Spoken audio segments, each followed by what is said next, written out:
please subscribe and don't forget to press the bell icon to get notified whenever we upload a new video. हादसा कभी भी कहीं भी किसी के भी साथ हो सकता है।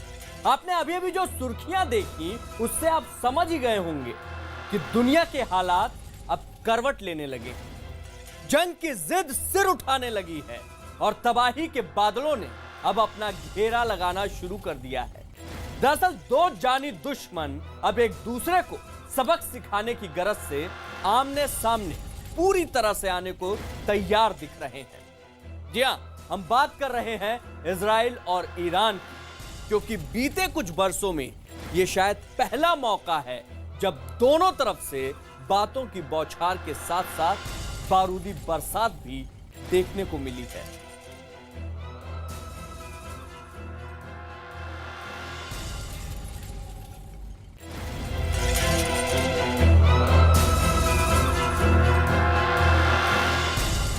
बात सिर्फ इतनी होती तो शायद हम डरते नहीं, थमते नहीं, लेकिन ये जो मौत के बादल लगातार छा रहे हैं, ये सिर्फ इजराइल और ईरान या फिर सीरिया की बात नहीं है, ये बात पूरे विश्व की हो रही है। आपको बताते चले कि पिछले कुछ दिनों से जो सीरिया में देखने को मिला, उसमें साफ तौर पर यह देखा गया कि ये लड़ाई अब सिर्फ सीरिया तक सीमित नहीं है, बल्कि इसमें इजराइल और ईरान दोनों एक दूसरे के सामने आ गए हैं। और इस बार जो ये लड़ाई होनी है वो सिर्फ बातों से नहीं बल्कि हथियारों से हो रही है, और इसका सबूत सीरिया में देखा जा चुका है। सीरिया में साफ तौर पर यह देखा गया कि इजराइल ने अपने मोर्टार से, अपने मिसाइलों से जो हमला किया था वो उन इलाकों में किया सीरिया के जहां पे ईरान के फौजी थे, और इजराइल के इस हमले से ईरान तिलमिला गया है। उसे कुछ समझ में नहीं आ रहा है, बस इतना उसने समझ लिया है कि अब यह जंग इजराइल और ईरान के साथ होनी है। इसमें मोहरा कह लीजिए या फिर प्यादा कह लीजिए, वो सीरिया बना हुआ है। बशर अल असद की सरकार में जो कुछ हो रहा है उसमें इतने सारे मोड़ आ चुके हैं, इतने सारे पेच आ चुके हैं कि अब इस पूरी जंग के मायने ही बदलते जा रहे हैं। खास तौर पे जब यह देखा जाने लगा है कि वहां पूरी तरीके से एक के बाद एक कई देश एक दूसरे के पीछे आकर खड़े हो गए हैं। इजराइल और ईरान के बीच ठनी, ईरान का गोलन हाइट्स पर हमला, इजराइल का ताबड़तोड़ जवाबी हमला, सीरिया में ईरान के ठिकानों पर दागी मिसाइल। पहले इन तस्वीरों को देखिए। टीवी की स्क्रीन पर हरे रंग के दायरे में चमकते हुए दो सितारे दरअसल मौत के वो हरकारे हैं जो आसमानी रास्ते से होते हुए सीरिया की जमीन पर फटने वाले हैं। ये इजराइल की मिसाइलें हैं जिन्हें सीरिया के आसमान पर सफर करते जिसने भी देखा उसकी रूह कांप उठी, क्योंकि इन मिसाइलों का निशाना था सीरिया का वो इलाका जहां ईरान के फौजी ठिकाने थे। פיקוח אמיתי ואפקטיבי, מה שהיא לא מוכנה. הדבר השני, להפסיק את פיתוח הטילים הבליסטיים. ג', להפסיק את ההתפשטות האזורית, תמיכה בכל ארגוני הטרור, כולל סוריה ומקומות אחרים. היא תיתקל מול עוצמה כלכלית אמריקאית. אנחנו יודעים את מצב הכלכלה האיראנית. עכשיו למה אנחנו יודעים שמה אמור למנוע עכשיו מהאיראנים בעצם להגיד אוקיי. אירופה היא לא בעלת ברית אסטרטגית של ישראל נגד איראן.